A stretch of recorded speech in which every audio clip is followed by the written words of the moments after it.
we've spoken a million times before, so I know your background is kind of like, more like, I guess it wasn't top 40, probably at the beginning, right? No, it was not top 40 in the beginning. No, sir. Okay, so did you always want to make that transition, or did it just happen that way? Was there a purpose that you kind of did do the top 40 open format?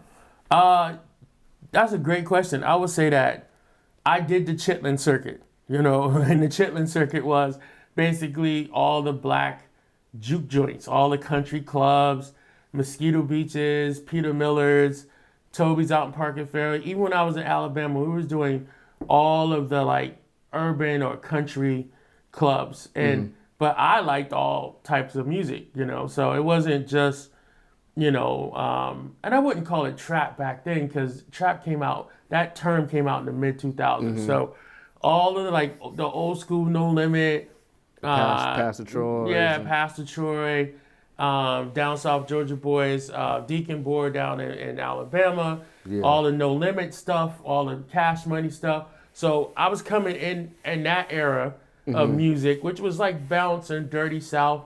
It was right before the T.I. era, Jeezy era, things like that. So that's kind of where I was at.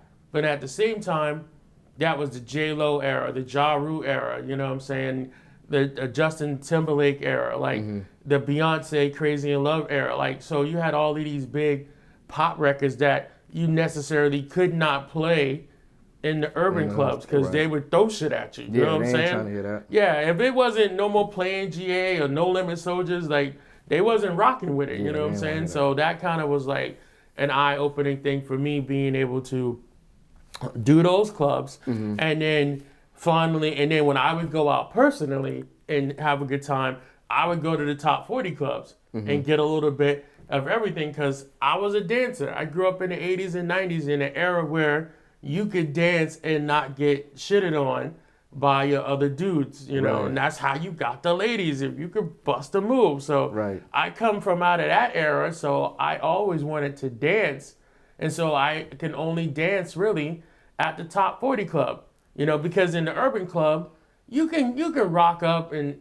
twerk and back that ass up and all that, but it had to be one of those songs or like a reggae song for you to really like get that vibe going, get that groove going, because you couldn't do that with a lot of hip hop records. So because I wanted to listen to more than just hip hop, I gravitated towards doing more top 40 stuff.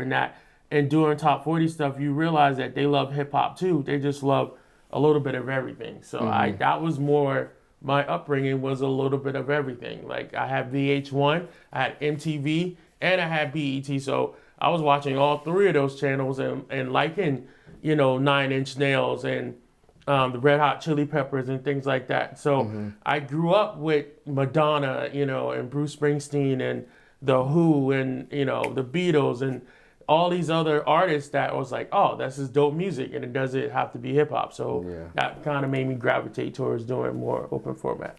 That's my daddy.